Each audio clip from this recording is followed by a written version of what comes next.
Halo everyone honesty, everyone humility. Nah, friends, hari ini kita akan memasuki tema 1H, subtema yang pertama tentang peristiwa siang dan malam. Mari kita simak ya friends, pembelajaran hari ini. Berikut ini materi ajar kita. Yang pertama, kita akan kembali belajar tentang menuliskan kosakata dan kalimat tentang peristiwa siang dan malam. Nah, friends, nanti ketika kita belajar online, kita akan membaca teks dari buku tema 1H tentang menikmati keindahan malam hari. Oke? Nah, dari teks tersebut ada loh kata-kata yang berkaitan dengan malam hari. Perhatikan kata-kata di bawah ini yang sudah Miss Julie buat. Nah, nanti teman-teman di buku tema 1H kita akan warnai kata-kata yang berkaitan dengan malam hari. Coba friends, yang berkaitan dengan malam hari apa saja ya? Sejuk, good. Lampu, oke, juga berkaitan dengan malam hari. Bintang, bulan, gelap. Nah, ini adalah kata-kata yang berkaitan dengan malam hari ya. Oke, mudah ya friends. Nah, sekarang mari kita lihat dari gambar tersebut. Coba kita pasangkan kosakata yang sesuai. Kira-kira terbenam yang mana ya friends? Oke, good. Ini terbenam ya, matahari terbenam. Lalu siang. Oke, easy ya, mudah ya. Ini siang. Lalu bulan? Ya, gambar yang pertama dan yang terakhir ini gelap. Nah, jadi teman-teman bisa pasangkan ya antara kosakata dengan gambar yang disajikan. Berikutnya, Miss Julie yakin teman-teman sudah bisa membuat kalimat dengan kata-kata yang nanti akan Miss Julie berikan. Nah, sekarang mari kita simak terlebih dahulu. Berikut ini beberapa contoh kalimat yang sesuai dengan gambar. Kita lihat gambar yang pertama. Cuaca terlihat cerah di siang hari. Kalimat yang kedua, matahari bersinar terang. Betul ya, di sini matahari bersinar terang. Dan kalimat yang terakhir, langit dihiasi awan berwarna putih. Nah, ini adalah kalimat yang berkaitan dengan gambar pertama. Lalu gambar yang kedua, kita lihat bulan dan bintang terlihat di malam hari yang cerah. Lalu berikutnya, sinar bulan dan cahaya bintang terlihat indah. Nah, friends, ketika belajar online, Miss Julie akan challenge teman-teman ya untuk membuat kalimat yang berkaitan dengan kegiatan siang dan malam hari. Dan melalui gambar yang disajikan ya, tentu mudah membuat kalimat, oke? Nah, friends, tentu kita tahu ya bahwa keadaan alam di siang hari dapat berubah-ubah. Terkadang cuaca siang hari bisa cerah, bisa berawan, atau bisa saja hujan. Nah, kegiatan yang dapat kita lakukan saat cuaca cerah tentu berbeda-beda. Ya, ketika cerah mungkin kita bisa bermain di luar rumah. Tapi ketika mendung atau hujan, tentu kita harus bermain di dalam rumah. Nah, jadi teman-teman tahu ya bahwa kegiatan yang dapat kita lakukan tentu berbeda ketika cuaca cerah atau ketika cuaca mendung dan hujan. Oke, berikutnya mari kita simak tentang mengenal sila kelima Pancasila. Nah, friends, ini adalah lambang sila kelima. Wah, ini apa ya Miss Julie?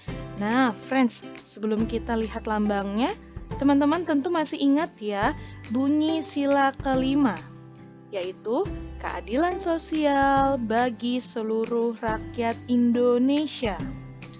Nah, friends, Sila ini memiliki makna bahwa kita sebagai warga atau masyarakat Indonesia harus diperlakukan secara adil.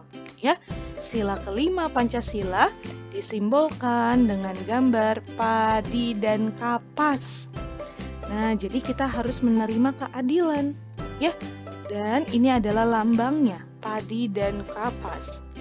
Padi dan kapas menggambarkan kebutuhan dasar manusia, yaitu pangan dan sandang. Nah, jadi ini adalah lambang sila kelima ya, friends, yaitu melambangkan pangan dan sandang, kebutuhan dasar kita, makanan dan pakaian ya. Pangan itu dari gambar padi, dan sandang itu dari kapas. Oke? Nah, mari kita lihat berikutnya. Membedakan tinggi rendah bunyi lagu. Kalau pada pembelajaran sebelumnya, kita sudah tahu ya, bahwa ketika bernyanyi, kita harus memperhatikan panjang dan pendek bunyinya. Nah, tapi tentu kita juga harus tahu bahwa ketika bernyanyi, ada juga, friends, yang nadanya tinggi dan nada rendah. Nah, nada itu adalah bunyi yang beraturan. Jadi ketika kita menyanyikan lagu, harus dinyanyikan sesuai tinggi rendahnya nada. Nah, di sini Miss Julie sudah ada lagu Bintang Kejora. Teman-teman tahu lagunya? Ku pandang langit penuh bintang bertaburan. Nah, teman-teman tahu? Oke, nanti ketika kita belajar online, kita akan dengar bersama-sama ya dan menyanyikan lagu ini.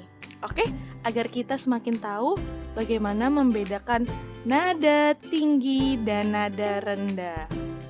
Terakhir, kita akan kembali belajar tentang alat ukur panjang tidak baku. Nah, apakah teman-teman masih ingat ini? Ada jengkal, hasta, depa, dan langkah. Nah, friends, ini adalah satuan panjang tak baku.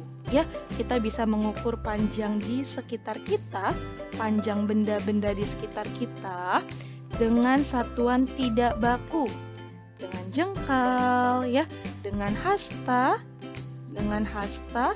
dengan depa dari ujung tangan kanan ke ujung tangan kiri, dan juga menggunakan langkah. Ya, sekarang mari kita lihat contohnya. Miss Julie sudah punya gambar di sini, ada tali karet, panjangnya 28 jengkal. Dan kalau diukur dengan depa, akan menjadi hasilnya 3 depa. Nah, friends, depa dan jengkal adalah contoh satuan panjang tak baku ya, tidak baku. Nah, jadi friends, kita bisa mengukur benda-benda di sekitar kita dengan jengkal, dengan depa, dengan hasta, dan dengan langkah. Tapi, tahukah kamu bahwa kita juga dapat mengukur panjang benda dengan benda lainnya yang lebih kecil? Misalnya, klip kertas, tusuk gigi, dan korek api. Jadi kita juga bisa mengukur benda-benda lainnya dengan benda yang ukurannya lebih kecil ya, friends. Nah, jadi nanti kita akan review bersama dari latihan soal di buku tema 1H. Miss Julie challenge teman-teman untuk mengerjakannya dengan cepat ya, nanti ketika belajar online. Karena sebentar lagi teman-teman akan naik ke kelas itu. Oke, friends. Jika ada pertanyaan terkait materi hari ini, silakan teman-teman tanyakan saat belajar online. Oke, everyone, tetap semangat, tetap jaga kesehatan, dan sampai jumpa di video pembelajaran tematik berikutnya. Bye-bye, everyone!